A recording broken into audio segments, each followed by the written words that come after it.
जय हिंद दोस्तों, कैसे हो आप सभी लोग। उम्मीद है मस्त बिंदास होंगे और अपनी पढ़ाई को बहुत अच्छे से कर रहे होंगे। अपना ज्योमेट्री का जो टॉपिक चला है, ज्योमेट्री के अंदर अपना जो बेसिक कॉन्सेप्ट है, लाइन और एंगल से रिलेटेड जितने भी टाइप्स के कॉन्सेप्ट बन सकते हैं, उन सभी कॉन्सेप्टों को मैंने लास्ट के सेशन में कंप्लीट करवाने की कोशिश की है। और ये अपना नया चैनल है, नए चैनल पर अपन बहुत ही शानदार तरीके से सिलेबस को कंप्लीट करेंगे और हर एक कॉन्सेप्ट को बिल्कुल प्रॉपर तरीके से समझेंगे। और मैंने आपको क्या बोला था कि अपन को जो मैथ है, मैथ को इतने अच्छे से मजबूत करना है कि जिनका बेनिफिट आपको रीजनिंग में भी मिले और आपको मैथ में भी उसका बहुत ज्यादा बेनिफिट मिले। यानी हर एक कॉन्सेप्ट को आपको प्रॉपर तरीके से कंप्लीट करना है, चाहे कॉन्सेप्ट छोटा हो चाहे कॉन्सेप्ट बड़ा हो। तो उम्मीद है मैंने अभी तक जितने भी आपको बेसिक कॉन्सेप्ट बताए हैं ज्योमेट्री के अंदर, जो ज्योमेट्री का स्टार्टिंग पॉइंट है, यानी कि आप कह सकते हो कि मैंने आपको पॉइंट, लाइन, एंगल, इन तीन कॉन्सेप्टों से जितने भी टाइप के मिसलेनियस कॉन्सेप्ट बन सकते हैं उन हर एक कॉन्सेप्ट को समझाने की कोशिश की है। और लगभग आपको 12 से 13 कॉन्सेप्ट मैंने अभी तक कंप्लीट करवाए हैं। अब देखते हैं इन कॉन्सेप्टों पर कैसे क्वेश्चन क्रिएट होते हैं और एग्जामिनर कैसे क्वेश्चन को पूछता है एग्जाम में, जिससे आपको पता चले कि आपके एग्जाम में कैसे क्वेश्चन आपको मिल सकते हैं। यानी कि आपको एक मोटा मोटा अनुभव हो जाए कि आपके एग्जाम में इस लेवल के क्वेश्चन क्रिएट किए जाएंगे। तो बात समझ में आए। तो सबसे पहले मैंने आपको बहुत सारे कॉन्सेप्ट करवाए, उनमें से एक कॉन्सेप्ट करवाया था कॉम्प्लीमेंट्री एंगल और सप्लीमेंट्री एंगल। यानी कि दो एंगल अगर आपको दिए गए हैं और दोनों एंगल का जो सम है 90 डिग्री होता है, तो वो दोनों एंगल एक दूसरे के क्या होते हैं, कॉम्प्लीमेंट्री यानी कि कोटि पूरक। अगर दो एंगलों का सम, दो कोणों की वैल्यू का सम 180 डिग्री हो जाए तो वो दोनों एंगल एक दूसरे के क्या कहलाते हैं, सप्लीमेंट्री एंगल यानी कि पूरक कोण कहलाते हैं या समपूरक कोण कहलाते हैं। ठीक है, एक कॉन्सेप्ट करवाए थे। अब इन कॉन्सेप्टों से कैसे क्वेश्चन क्रिएट होते हैं वो आप यहां देखिए। बहुत ही लॉजिकल तरीके से स्मार्ट अप्रोच के साथ क्वेश्चनों को सॉल्व करना है। आप यहां देखो, क्वेश्चन नंबर पहला है कि एक कोण का जो मान है उसके कोटि पूरक यानी कि कॉम्प्लीमेंट्री जो एंगल है उससे क्या है 14 डिग्री कम है। तो आपको कोण की वैल्यू, एंगल की वैल्यू को फाइंड करना है।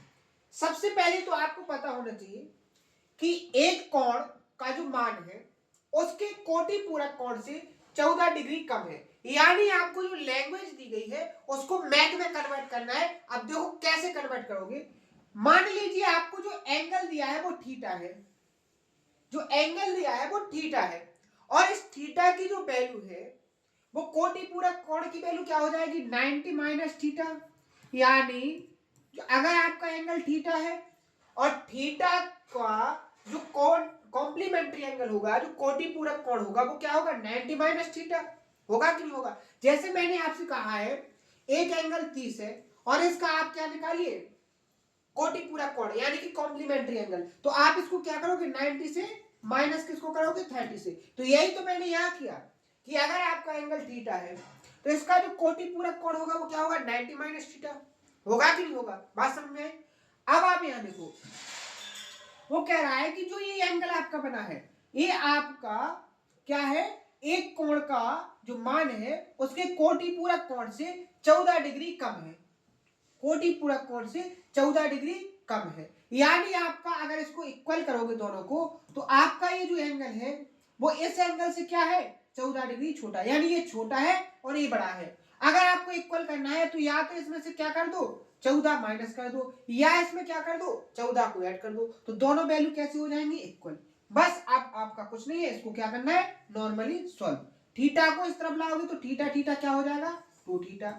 और अगर आपके 90 में से 14 जाएंगे तो आपके कितने बचेंगे, 76। ठीक है, दो को डिवाइड में ले जाओगे तो थीटा इक्वल टू कितना हो जाएगा, 2 तिया 6, 2 अट्ठे 16। यानी जो थीटा की वैल्यू होगी वो 38 डिग्री। ऑप्शन नंबर डी यहां पर क्या हो जाएगा आपका करेक्ट आंसर। समझ में आया कि नहीं। ठीक है, यहां पर किसी को कोई प्रॉब्लम, ऐसे आपको क्वेश्चन को सॉल्व करना है। ठीक है, नेक्स्ट क्वेश्चन में बढ़ जाए। अगला क्वेश्चन देखो, केवल ऐसे क्वेश्चन लेके आया हूं मैं अभी जिन पर मैंने आपको कॉन्सेप्ट को बहुत अच्छे से समझा दिया है। ठीक है, तो उन्हीं क्वेश्चनों को अपन सॉल्व करेंगे। यहाँ क्या कहा है, यदि दो पूरक कोण का अंतर कितना है 74, तो उनमें से एक कोण क्या होगा। सबसे पहले तो अगर दो एंगल दिए हैं, मान लीजिए एक्स और वाई है, अगर एक्स और वाई पूरक है यानी समपूरक है, सप्लीमेंट्री एंगल, तो इनका जो सम होगा वो कितना होगा 180 डिग्री, ये आपको पता है। अब उसने क्या कहा है कि एक्स और वाई का जो डिफरेंस है वो कितना है 74 डिग्री। अब मैंने आपको एक मेथड बताया भी है कि अगर दो इक्वेशन दी जाए, ठीक है, कैसे, लीनियर में, लीनियर पेयर इक्वेशन दी जाए तो वो कैसे करते हैं, एक बार अगर बड़ी वैल्यू को फाइंड करना है तो दोनों को ऐड कर दो, छोटी वैल्यू को फाइंड करना है तो दोनों को माइनस कर दो। आप यहाँ पर देखोगे अगर इनको ऐड करोगे तो आपको 180 प्लस क्या होगा 74, यानी ऑप्शन के हिसाब से कैसा आएगा, बड़ा आंसर आएगा। आप इनको क्या करो, माइनस माइनस करोगे, इस तरीके से हो जाएगा कि नहीं।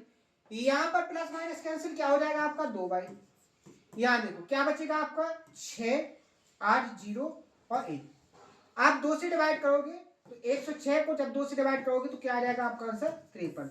ऑप्शन नंबर डी यहां पर क्या हो जाएगा करेक्ट आंसर। अगर बड़ा वाला एंगल दिया जाता तो आप दोनों को ऐड करके निकालते तो आपका क्या आ जाता, बड़े वाले एंगल की वैल्यू आ जाती। ठीक है, बात समझ में आ गई। नेक्स्ट क्वेश्चन क्या कहा है, किसी कोण का संपूरक कोण उस कोण के 4 गुने से 10 डिग्री कैसा है अधिक है। सबसे पहले तो मैंने मान लिया कोई एंगल क्या है अपना थीटा है, थीटा यानी कोण का जो संपूरक कोण होगा, संपूरक क्या होगा 180 माइनस थीटा, उस कोण के 4 गुनी, इसका अगर 4 गुना कर दिया जाए उस कोण से 4 गुनी से कितना देखे 10, यानी अभी अगर इसको इक्वल करेंगे तो 10 ज्यादा है, तो इसमें से क्या करो अपन 10 माइनस करो। अगर थीटा इस तरफ लाओगे तो क्या हो जाएगा प्लस में 4 थीटा और थीटा क्या हो जाएगा 5 थीटा। 180 से 10 जाएंगे क्या बचेगा आपका 170, 5 से डिवाइड करोगे तो थीटा की वैल्यू क्या आ जाएगी 5 3 15 और 5 दूनी क्या हो जाएगा 10, कितनी आ जाएगी 32 डिग्री, कितनी आ जाएगी सॉरी 5 चौके 20 आएगा, सॉरी यहाँ क्या हो जाएगा 5 चौके 20, यानी कि थीटा की वैल्यू क्या आ जाएगी 34 डिग्री। लेकिन यहां मिस्टेक हो जाएगी, आपसे उसने क्या पूछा है मूल कोण का कोटि पूरक, यानी 36 से माइनस करोगे 90 में से 36 को 34 को माइनस करोगे तो ऑप्शन नंबर सी यहां पर क्या हो जाएगा करेक्ट आंसर। जल्दबाजी में आपको 34 टिक नहीं करना है, यहां मिस्टेक हो सकती है। ठीक है, तो इस मिस्टेक को आपको बहुत अच्छे से सुधारना है। ठीक है, ये सिली मिस्टेक है। ठीक है, अगले क्वेश्चन में बढ़ जाए।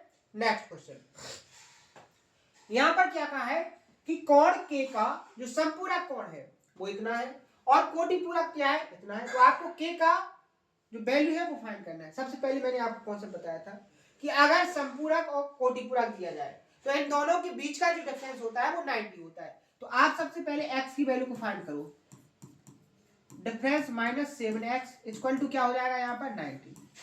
13x से 7x जाएगा कितना बचेगा आपका कितना हो जाएगा 6x, 30 उस तरफ जाएगा तो आपका कितना बचेगा यहाँ से 60, 90 में से 30 जाएंगे 60 बचेंगे, 6 से डिवाइड करोगे क्या आ जाएगा आपकी x वैल्यू 10।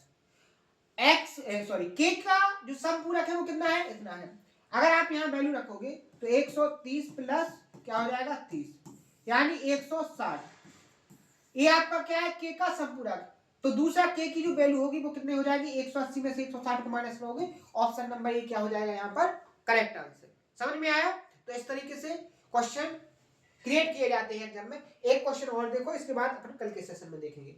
यहाँ पर देखो x और y दो संपूरक कोण है, x और y दो संपूरक कोण है, यदि कोण x का संपूरक यानी y हो जाएगा, x का संपूरक क्या हो जाएगा y, कोण y की कोटि पूरक, y का कोटि पूरक आपका क्या हो जाएगा 90 माइनस y। ठीक है, कोण के कोटि पूरक कोण का क्या है आधा है, क्या है आधा है। तो आप यहां पर देखो, आप यहां पर देखो इसका क्या करना है आधा, एक इसके बराबर हो जाएगा आपका इसके बाई के बराबर, आप सॉल्व करोगे 2y हो जाएगा यहाँ पर equal to 90 minus by, by इस तरफ आएगा तो क्या हो जाएगा 3y इक्वल टू 90 और 3 से 90 को डिवाइड करोगे तो y इक्वल टू कितना आ जाएगा 30। आप यहाँ पर देखो अगर आपको x y की वैल्यू 30 हो गई और x और y एक दूसरे के क्या है सप्लीमेंट्री एंगल, अगर y की वैल्यू 30 है तो x की वैल्यू आपकी कितनी होगी 150, क्योंकि दोनों का सम 180 होना चाहिए। आपको इनकी रेशियो फाइंड करना है, तो 30 से कम 30, 30 पंचे 150, तो रेशियो क्या मिल जाएगा आपका 5:1। ऑप्शन नंबर सी यहाँ पर क्या हो जाएगा करेक्ट आंसर। उम्मीद है आपको बहुत अच्छे से समझ में आया होगा। तो जो कॉन्सेप्ट थे उन पर मैंने आज 5 क्वेश्चनों की प्रैक्टिस करवाने की कोशिश की है, आप इसको बहुत अच्छे से करने की कोशिश करना, शानदार तरीके से अपना सिलेबस होगा। तो आज के सेशन में इतना ही, मिलते हैं नेक्स्ट सेशन में। अगर कोई डाउट हो तो उस कमेंट बॉक्स में जरूर बताएं। आज के लिए इतना ही, इसी जोश और उम्मीद के साथ कल मिलते हैं। थैंक यू, धन्यवाद।